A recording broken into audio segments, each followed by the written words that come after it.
Friends, আজ আপনাদের সাথে একটু নতুন ধরনের গল্প শেয়ার করতে এসেছি। সারাদিন কী করলাম সেই ব্যাপারে আপনাদেরকে একটু গল্প করে শোনাবো। যার জন্য এই ভিডিওটা করা। আমি সকালবেলা নানা কাজ করা ছিল, সেসব সেরে এসে আমি দুপুরবেলা স্নান করে নিয়েছি। স্নান করে এসে আমি চুলে ব্রাশ করছি। আমার চুলে ব্রাশটা করা হয়ে গেলে পরে আমি আমার চশমাটা পরে নেব, কারণ চশমা ছাড়া আমি ভালো দেখতে পাই না। এবার আমার বাকি বিহারিজিকে আমি প্রণাম করে নিলাম, আমার ইষ্ট দেবতা। আমার মন্দিরে চলে আসলাম। মন্দিরে এসে আমার পুজোর সামগ্রী আগে থেকেই আমার ওয়াইফ দিয়ে রেখেছিল, পুজো টুজো হয়ে গেছে। আমি এখন ধূপ জ্বালিয়ে ঠাকুরের কাছে একটু আরতি করে নিচ্ছি। ঘন্টা বাজিয়ে ঠাকুরকে আরতি করে নিলাম। আমার ধূপদানির ভেতরে ধূপকাঠি দিয়ে এটা আরতি করে তারপরে আমি প্রণাম করে নিলাম। প্রণাম করা হয়ে গেলে আমি চলে আসলাম ঘরে।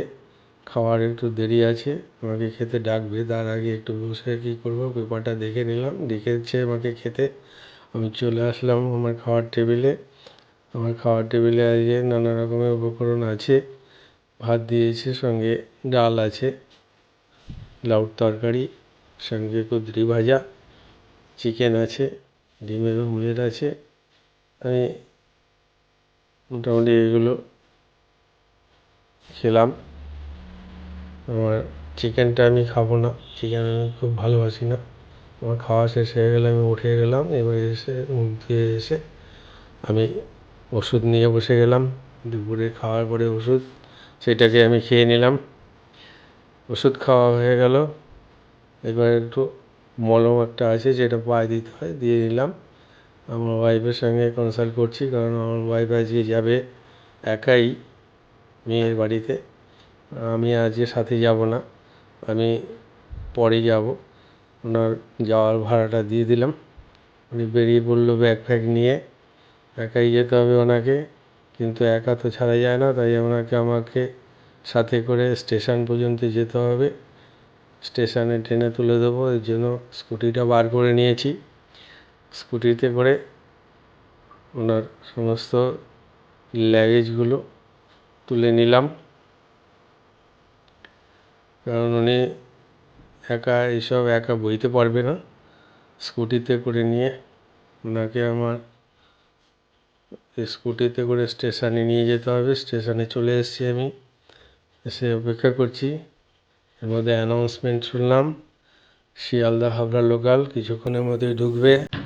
বেশিক্ষণ হয়তো অপেক্ষা করতে হবে না আমাদেরকে। স্টেশনে দাঁড়িয়ে আছি, এর মধ্যে ট্রেন ঢুকে গেছে। খুব বেশিক্ষণ আমাদের ওয়েট করতে হয়নি, ট্রেন মোটামুটি প্ল্যাটফর্মে ঢুকেই গেছে। প্ল্যাটফর্মে ঢোকার পরে ট্রেন দাঁড়ালে আমার ওয়াইফ লেডিস কম্পার্টমেন্টে উঠছে। আমি ভাবলাম যে উঠতে পারবে কি না, ভিড় হতে পারে হয়তো, সেই জন্য আমি কাছেই ছিলাম। যাই হোক, উঠে গেল, ট্রেন ছেড়ে দিল, উনি চলে যাচ্ছে, আমি বাড়ি চলে আসবো এবার। আজকের গল্প এখানে শেষ বন্ধু।